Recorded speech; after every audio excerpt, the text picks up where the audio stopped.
Bhim army के राष्ट्रीय अध्यक्ष और नगीना से सांसद चंद्रशेखर आज़ाद अयोध्या पहुंचे। अयोध्या एयरपोर्ट से लखनऊ जाते वक्त मीडिया कर्मियों से बातचीत करते हुए चंद्रशेखर आज़ाद ने बड़ा बयान दिया है। उन्होंने कहा कि अयोध्या वासियों ने चुनाव के दौरान बहुत बड़ा संदेश दिया है, धर्म राजनीति से दूर रहें, यह बहुत ज़रूरी है। अयोध्या वाले दिल्ली की चिंता कर रहे हैं, इसे ही डेमोक्रेसी कहते हैं। उन्होंने पुलिसकर्मियों और अर्धसैनिक बलों के हालात को लेकर चिंता व्यक्त करते हुए मुख्यमंत्री योगी आदित्यनाथ से निवेदन किया और संसद में आवाज़ उठाने का ऐलान किया। उन्होंने कहा कि पुलिसकर्मियों की दशा बहुत ही खराब है। हम संसद में मांग करेंगे कि पुलिसकर्मियों से 8 घंटे की ड्यूटी ली जाए, सप्ताह में 1 दिन का उन्हें अवकाश मिले और उनके वेतन की विसंगतियां भी दूर की जाए। पुलिस वालों को भी अपने परिवार के बीच रहने का मौका मिले। उन्होंने कहा कि सीएम योगी सत्ता में है और उन्हें इस पर ध्यान देना चाहिए। हम संसद में भी इसकी मांग उठाएंगे। वहीं चंद्रशेखर आज़ाद ने कहा कि धर्म अब राजनीति से दूर रहे तो ज़्यादा अच्छा होगा। अब बेरोजगारी, महंगाई पर बात होनी चाहिए। धर्म मनुष्य का व्यक्तिगत अधिकार है, कोई किसी भी धर्म आस्था रखे, लेकिन इसे राजनीति से न जोड़ा जाए। उन्होंने कहा कि अग्निवीर योजना के खिलाफ हम लोग शुरू से हैं। उन्होंने आगे कहा कि अग्निवीर योजना के जरिए सेना का मनोबल डाउन हुआ है, सब कुछ ठेकेदारी पर नहीं चलेगा। सरकार यदि इस पर गंभीर हो तो बहुत अच्छा होगा। बीजेपी पर तंज कसते हुए कहा कि उनकी हालत सब लोग जानते हैं, सरकार कैसे बन गई। 400 पार का नारा दिया था, 250 भी नहीं पहुंच पाए। इस तरीके से अयोध्या में चंद्रशेखर आज़ाद ने यह बयान दिया है। सुनिए चंद्रशेखर आज़ाद का ये बयान। सर, मैं अयोध्या इसलिए आया हूँ क्योंकि मेरी फ्लाइट मिस हो गई और मुझे लखनऊ मेरी मीटिंग है, इसलिए मैं जा रहा हूँ। मैं अयोध्या वासियों को और अयोध्या वासियों ने तो बहुत बड़ा काम किया सर। इससे यह स्पष्ट हो गया कि धर्म अब राजनीति से दूर रहे तो ज्यादा अच्छा है, क्योंकि बुनियादी मुद्दों बात होनी चाहिए। तो रोजगार, महंगाई और तमाम तरह से कानून व्यवस्था, ये हमारे बहुत इंपॉर्टेंट इशू है। धर्म आदमी का व्यक्तिगत अधिकार है, कोई किसी धर्म में आस्था रखे, कोई हिंदू धर्म में, कोई इस्लाम धर्म में, कोई सिख धर्म में, जैन धर्म में।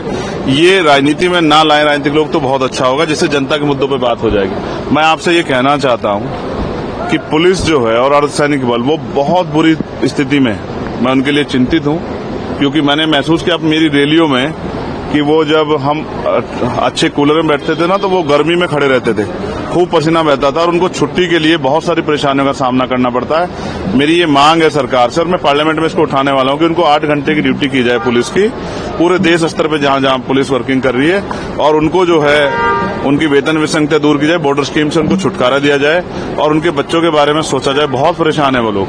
अगर हम नहीं सोचेंगे तो कौन सोचेगा? तो हमारी जिम्मेदारी है। मैं स्पेशली उत्तर प्रदेश के मुख्यमंत्री से कहूंगा, उन पर पावर है, वो करें। पुलिस की 8 घंटे की ड्यूटी करें, उनको सप्ताह में 1 दिन छुट्टी दें, उनकी वेतन विसंगतियां दूर करें और बॉर्डर स्कीम खत्म करके उनको उनके परिवार के बीच जाने दें। वो भी इंसान है। आप बताइए। अग्निवीर को लेकर के क्या निर्णय? नहीं, अग्निवीर के हम लोग अगेंस्ट है शुरू से ही भाई।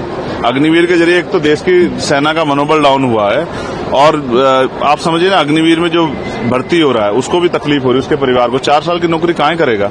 सब कुछ ठेकेदारी पे नहीं चलेगा ना, इसके लिए समझना पड़ेगा और सरकार इस पर गंभीर रहे तो बहुत अच्छा है।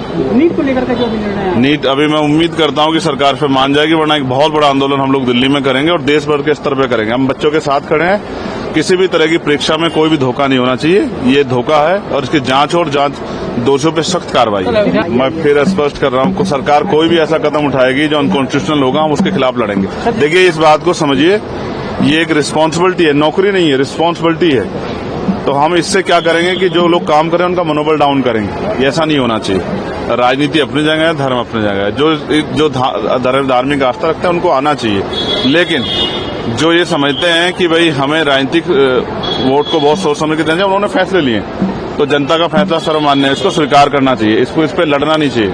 2027 का चुनाव कैसे रहेगा सर? आप बहुत मजबूती से लड़ेंगे, 403 सीटों पे अपने दम पे लड़ेंगे। दिल्ली सरकार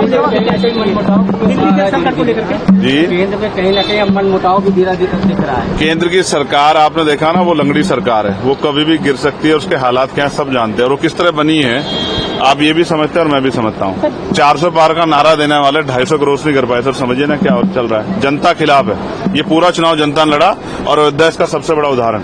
और प्रधानमंत्री जी भी देखे बहुत करीब से बच गए, वरना तो हो सकता है कि बनारस में भी खेला हो जाता। अगर आप ये वीडियो YouTube पर देख रहे हैं तो हमारे चैनल को सब्सक्राइब करें और बेल आइकन को दबाना ना भूलें। अगर आप Facebook पर ये वीडियो देख रहे हैं तो हमारे पेज को लाइक करें।